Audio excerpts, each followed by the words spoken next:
देखिए, जो मिल गया तो उत्तम, नहीं मिला तो अति उत्तम। चलिए,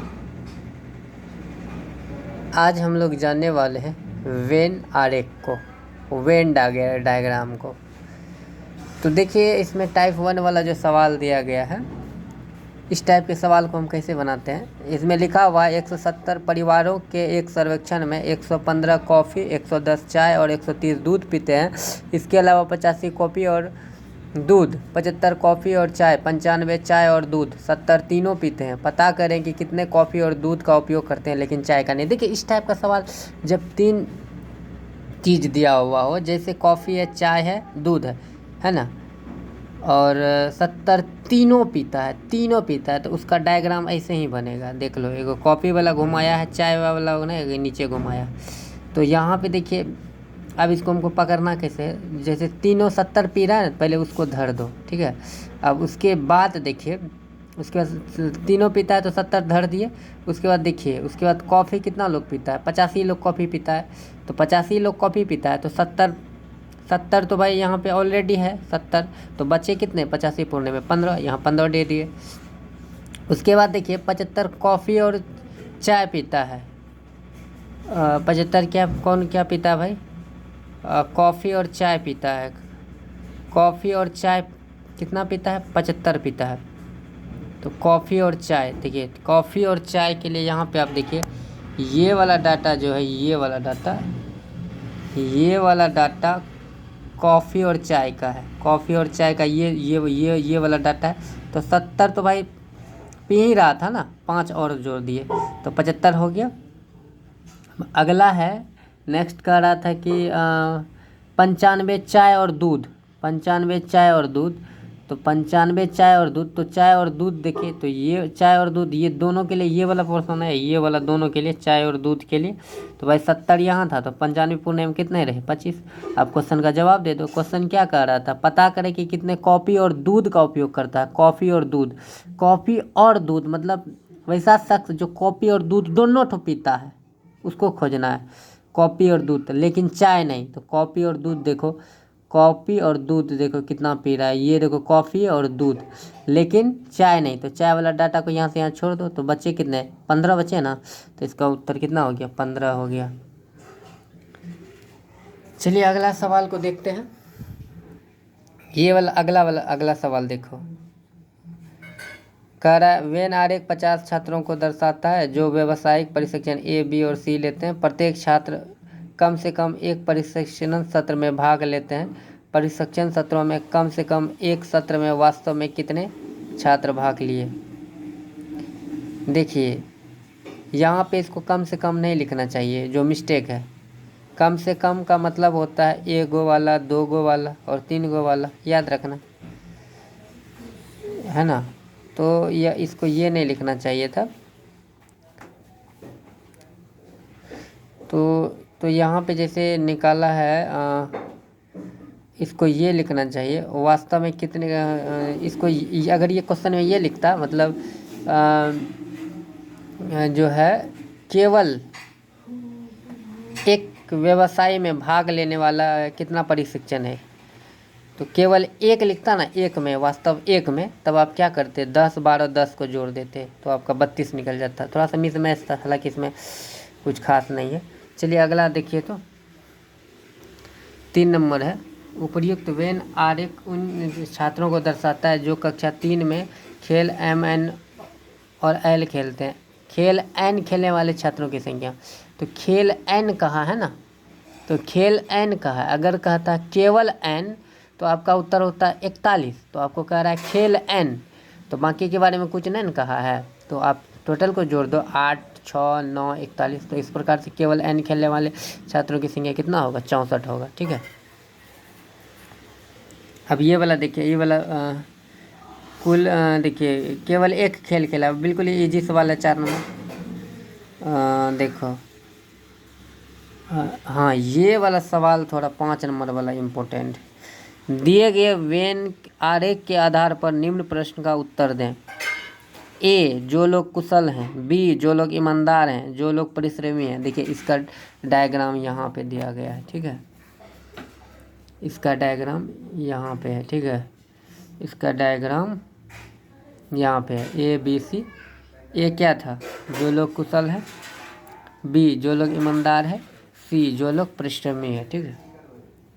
यहाँ पे नीचे में लिखा है, कौन सा रेखाखंड उन लोगों का प्रतिनिधित्व करता है जो केवल मेहनती है लेकिन ईमानदार या कुशल नहीं? केवल मेहनती है। तो देखो यहाँ क्यू जो है दो ठो से ए और बी से टच कर रहा है, एस भाई ए बी सी से टच कर रहा है, भी ए और सी से टच कर रहा है, टी भी और बी और सी से टच कर रहा है। तो हमको क्या चाहिए? हमको केवल मेहनती चाहिए ना, केवल मेहनती चाहिए। केवल वर्ड आ गया, केवल के लिए हम लोग क्या करेंगे? टोटल में सबको जोड़ के घटा देंगे। तो टोटल में सबको, टोटल मेरा क्या है? और तो हमको क्या कह रहा है भाई? कौन सा रेखाखंड उन लोगों का प्रतिनिधित्व करता है जो केवल मेहनती है? तो केवल मेहनती सी वाला है ना, तो सी वाला डायग्राम में हम घटा देंगे वी एस टी को जोड़कर। तो घटा दिए, सी घटा वी एस टी। सवाल बहुत प्यारा सा था। ये 6 नंबर था भाई। और आगे अगर मैं देखूं 7 नंबर, ये मेरा 7 नंबर है। 7 नंबर में क्या कहा गया? दिया गया आरेख उन छात्रों की संख्या को प्रदर्शित करता है जो कक्षा में फुटबॉल एफ, हॉकी एच और बास्केटबॉल। उन छात्रों की संख्या कितनी है जो कक्षा में बास्केटबॉल खेलता है? तो भाई बास्केटबॉल खेलता है ना, केवल नहीं कहा है। केवल तो बास्केटबॉल वाला डायग्राम में जितना है सबको जोड़ दो, 20, 13, 15, 14, इस तरह से 62 आंसर आ जाएगा तुम्हारा।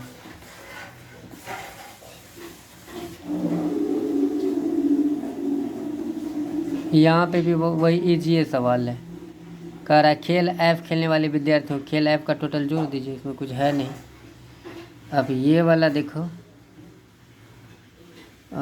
9 नंबर दिया गया वेन आरेख कॉलेज के 77 छात्रों के एक समूह की खेल प्राथमिकताओं का प्रतिनिधित्व करता है। 3 खेल, A badminton, B basketball, C tennis. कितने छात्र ऐसे हैं जो बास्केटबॉल खेलना पसंद करते हैं लेकिन टेनिस नहीं? तो भाई बास्केटबॉल खेलना पसंद करते हैं लेकिन टेनिस नहीं। पहले बात है कि जो बास्केटबॉल खेलता है वो खाली टेनिस नहीं खेल सकता है, पर बैडमिंटन तो खेल सकता है। हाँ, केवल वट लगा था बास्केटबॉल, तब केवल बास्केटबॉल वाला भी लेते हैं। अब टेनिस वाला भी डायग्राम आ जाएगा इसमें। ये सॉरी, टेनिस कह रहे हैं, बैडमिंटन वाला भी जुड़ जाएगा। तो ये था मेरा डायग्राम, इसका ये था डायग्राम बी नंबर का। तो बास्केटबॉल वाला डायग्राम में जाइए, तो ये वाला डायग्राम था, ठीक है। इसमें देखो टेनिस वाला नहीं जुटेगा, तो ये 12 + 12 तो जुट सकता है, 12 + 12, तो ये उसका उत्तर कितना हो गया? 24 हो गया। 10 नंबर क्या कहता है? नीचे दिए गए वेन आरेख में 50 छात्रों को दिखाया जाता है जो 3 विभिन्न परीक्षाओं ए बी और सी में बैठा। सभी में से कम एक परीक्षा में उपस्थित हुए। इनमें से कितने वास्तव में किसी एक परीक्षा में बैठे? वास्तव में किसी एक का मतलब हुआ केवल एक। किसका कह रहा है पता नहीं चला, इसलिए हम लोग 50 में ही सबको जोड़े।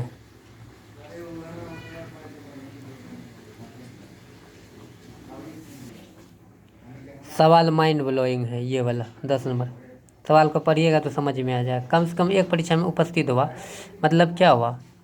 कम से कम एक में उपस्थित हुआ है, तो मतलब इनमें से किसी एक परीक्षा में बैठा है। तो अधिक से अधिक 2 और 3 में क्या होगा? तो 50 में सबको जोड़ के घटा देंगे तो कम से कम एक का निकल जाएगा। फिर 11 नंबर सवाल देखिए। दिया गया वेन आरेख कुल 50 रोगियों को दर्शाता है जिन्होंने 3 उपचारों ए बी और सी में से कम एक का चयन किया। कितनों लोगों ने वास्तव में एक उपचार का चयन किया? तो कम से कम एक कह रहा है, तो अधिक से अधिक 2, 3 होगा। तो 50 में घटा देंगे सबको जोड़कर, तो 32 निकलेगा।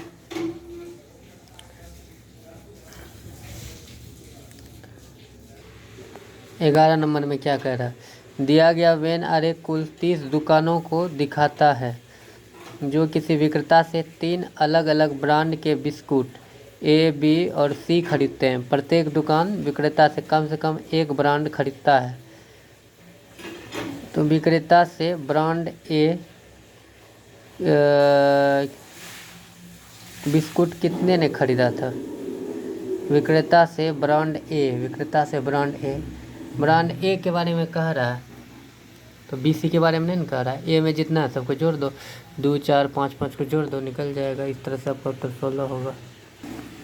अब 15 नंबर ज़रा देखिए क्या कह रहा है। उपरोक्त आकृति कक्षा के उन विद्यार्थियों को दर्शाती है जो 3 भाषाएं पढ़ते हैं। केवल एक भाषा पढ़ने वाले विद्यार्थियों की संख्या कितनी है? केवल एक भाषा कह रहा है, केवल वर्ड लग गया ना, तो 23 32 9 जुड़ जाएगा। टाइप 2 का सवाल नंबर 17 देखिए। कह रहा है दिया गया डायग्राम एक कक्षा में 3 भाषाओं का अध्ययन करने वाले छात्रों की संख्या को दर्शाता है। केवल 2 भाषाएं पढ़ने वाले छात्रों की संख्या कितनी है? यहाँ केवल वर्ड लग गया तो यहाँ पे 20 5 7 जुटेगा ना। तो 20 5 कितना हो गया? 20 5 हो गया 25 और 7 32 इसका राइट आंसर। 18 नंबर देखिए, बहुत ज़्यादा इम्पोर्टेंट। 18 नंबर को एक बार देखिए ध्यान से। कह रहा है एक विद्यालय के विद्यार्थी 3 अलग अलग खेल खेलते हैं। नीचे दिया गया आरेख प्रत्येक खेल खेलने वाले छात्रों की संख्या को दर्शाता है। कौन सा भाग उन खिलाड़ियों को दर्शाता है जो फुटबॉल और कबड्डी खेलते हैं लेकिन क्रिकेट नहीं खेलते हैं? देखिए यहाँ और का मतलब आपको उसको चुनना है जो फुटबॉल और कबड्डी ये दोनों तो खेलता है। जो फुटबॉल और डायग्राम में खोजो, जो फुटबॉल और लगा ना तो फुटबॉल और कबड्डी दोनों खेलेगा। आप ऐसा नहीं कर सकते फुटबॉल का अलग से जोड़ लिए कबड्डी का अलग से जोड़ दिए दोनों हो गया। नहीं, आपको यहाँ डायग्राम में उसको देखना है। डायग्राम में उस तरह से खोजो जो फुटबॉल और कबड्डी दोनों खेलता है, दोनों। तो यहाँ पे देखिए क्यू जो है, क्यू फुटबॉल और कबड्डी खेलता है। क्यू जो है मेरा, क्यू ये कौन भाई? क्यू, ये क्यू जो है देखो ये वाला यहाँ से यहाँ फुटबॉल है, यहाँ से यहाँ कबड्डी। ये देखिए ये फुटबॉल और कबड्डी ये दोनों खेलता है। अब तू सोचेगा कि पी खेला फुटबॉल आर खेला कबड्डी, दोनों को जोड़ देंगे पी प्लस आर उत्तर कर देंगे। गलत, ऐसा नहीं सोच सकते हैं आप। ये सोचो फुटबॉल और कबड्डी, आप डायग्राम में ढूंढो जो फुटबॉल और कबड्डी दोनों खेलता है। वैसा कौन है जो दोनों खेलता है? दोनों, तो क्यू जो है दोनों खेलता है। तो यहाँ पे ऐसा थॉट लगाना है, बहुत ज़्यादा इंपॉर्टेंट। एक बार मैं फिर से पढ़ देता हूँ सवाल। एक विद्यालय के विद्यार्थी 3 अलग अलग खेल खेलते हैं। नीचे दिया गया आरेख प्रत्येक खेल खेलने वाले छात्रों की संख्या दर्शाता है। कौन सा भाग उन खिलाड़ियों को दर्शाता है जो फुटबॉल और कबड्डी खेलते हैं लेकिन क्रिकेट नहीं? फुटबॉल और कबड्डी, याद रखिए फुटबॉल और कबड्डी दोनों खेलता है। तो अब दोनों वाला खोजो तो क्यों फुटबॉल भी खेलता है और कबड्डी भी खेलता है, दोनों भी। अरे ये पी तो केवल फुटबॉल ना खेलता है, आर केवल कबड्डी ना खेलता है। तो ये दोनों को जोड़, यहाँ और का मतलब अलग भाव नहीं लेना, यहाँ ज्वाइनिंग है। फुटबॉल और कबड्डी दोनों खेलता है तो क्यों। इसको बहुत गहराई से थोड़ा सोचिएगा, बहुत अच्छा इंपॉर्टेंट है। कई बार स्टूडेंट इस सवाल को गलती करता है। सवाल नंबर 19 देखिए। 19 में क्या कह रहा है? डायग्राम उपरोक्त वेन चित्र उन छात्रों को दर्शाता है जो कक्षा में 3 खेल एम एन व एल खेलते हैं, जो न्यूनतम 2 खेल खेलते हैं। ऐसे चलते छात्रों की कुल संख्या न्यूनतम 2 खेल खेलते हैं, इसका मतलब अधिक से अधिक तीनों खेल सकता है यहाँ इसके अनुसार। तो घेरो 2 वाला कौन है? 2 वाला 8 है, 7 है, 9 है, 6, वो तो खेल सकता है अधिकतम तीनों।